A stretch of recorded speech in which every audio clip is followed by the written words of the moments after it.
नमस्कार दोस्तों, तारीख 31 अगस्त 2020, वक्त रात के 9:25। लद्दाख की कड़कड़ाती ठंड में भारतीय सेना की तोपें चीन के टैंकों पर निशाने साधे खड़ी थी। सिर्फ एक इशारा और भारत चीन के बीच फुल स्केल युद्ध छिड़ जाता। सेना प्रमुख जनरल मनोज मुकुंद नरवणे फोन थामे खड़े हुए थे। उन्होंने रक्षा मंत्री जी को फोन किया, एनएसए को फोन किया। सवाल सिर्फ एक था, साहब मेरे लिए क्या आदेश है? क्या मैं गोली चलाऊं, आदेश दूं? लेकिन दिल्ली के गलियारों में सन्नाटा था। ना, हाँ, ना। जिस सरकार ने पाकिस्तान के लिए कहा था कि हम घर में घुसकर मारेंगे, वो चाइना के सामने जो ठीक लगे वो करो कहकर पीछे क्यों हट गई? आज खोलेंगे जनरल नरवणे की उस किताब का पन्ना जिसे छपने से रोकने के लिए पूरी सरकार ने एड़ी चोटी का जोड़ लगा दिया है।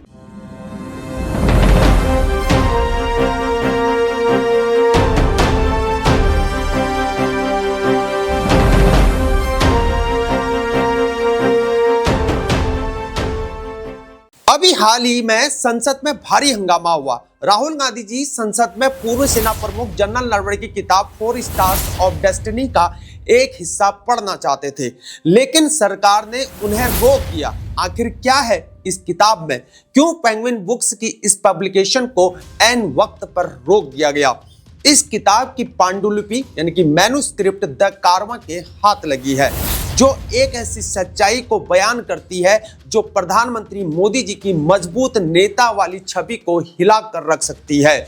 31 अगस्त की रात 8:15 में नॉर्दर्न कमांड के प्रमुख जनरल योगेश जोशी का फोन आता है। चीनी टैंक रजंगला की ओर बढ़ रहे थे। भारतीय सैनिक सिर्फ कुछ 100 मीटर की दूरी पर थे। तनाव इतना कि एक भी गलत हरकत बारूद के ढेर में आग लगा देती। मेरे पास ऊपर से स्पष्ट आदेश थे, जब तक बहुत ऊपर से क्लियर न हो गोली नहीं चलानी है। मैंने दिल्ली फोन किया, वक्त बीतता जा रहा था। रात के 10 बज चुके थे। दोस्तों, अटल बिहारी वाजपेयी जी ने कारगिल में स्पष्ट आदेश दिए थे। इंदिरा गांधी जी ने 1971 में साफ निर्देश दिए थे, लेकिन 2020 की उस रात जनरल नरवणे को क्या जवाब मिला?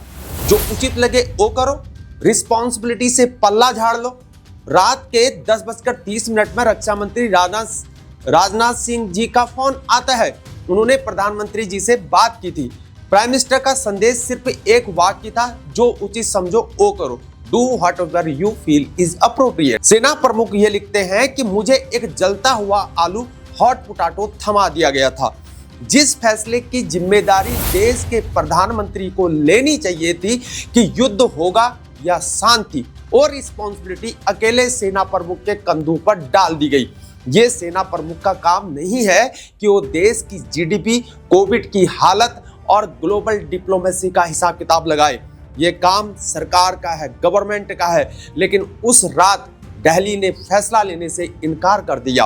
पाकिस्तान के खिलाफ बादल होने पर भी रडार से बचने की थ्योरी देने वाली ये सरकार चाइना के सामने इतनी कंफ्यूज आखिर क्यों थी? क्या मोदी सरकार चाइना के नाम से क्या डरती है?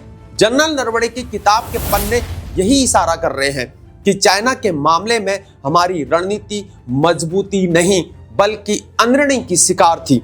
शायद इसीलिए इस किताब को अप्रैल 2024 में छपना था, लेकिन आज तक ये मार्केट में ही नहीं आ पाई है, क्योंकि ये किताब सिर्फ एक जनरल की यादें नहीं है बल्कि सत्ता की कमियों का ये कच्चा चिट्ठा है। क्या आपको लगता है कि चाइना के मुद्दे पर भारत सरकार आज भी बैकफुट पर है? अपनी राय कमेंट सेक्शन में जरूर बताएं। जनरल नरवणे की इस अनसुनी कहानी को ज्यादा से ज्यादा शेयर करें। जानकारी अगर आपको सही लगे तो इसे लाइक करें और हमारे चैनल को सब्सक्राइब करना ना भूलें। और हाँ, ध्यान देने वाली बात यह है कि यह सारी जानकारी द कारवा की रिपोर्ट और आलोपी राहुल गांधी जी के द्वारा संसद में दिए गए और मीडिया में दिए गए स्पीच और बयान पर आधारित है। हम किसी भी दावे की यहाँ पर ऑफिशियल पुष्टि नहीं करते हैं, क्योंकि सरकार ने इसको रोक रखा है अभी तक। और द कारवा की रिपोर्ट पढ़ने के लिए आप द कारवा की ऑफिशियल साइट को विजिट कर सकते हैं और इसे पढ़ सकते हैं। फिर मुलाकात होगी। बने रहिए हमारे साथ। जय हिंद, भारत माता की जय।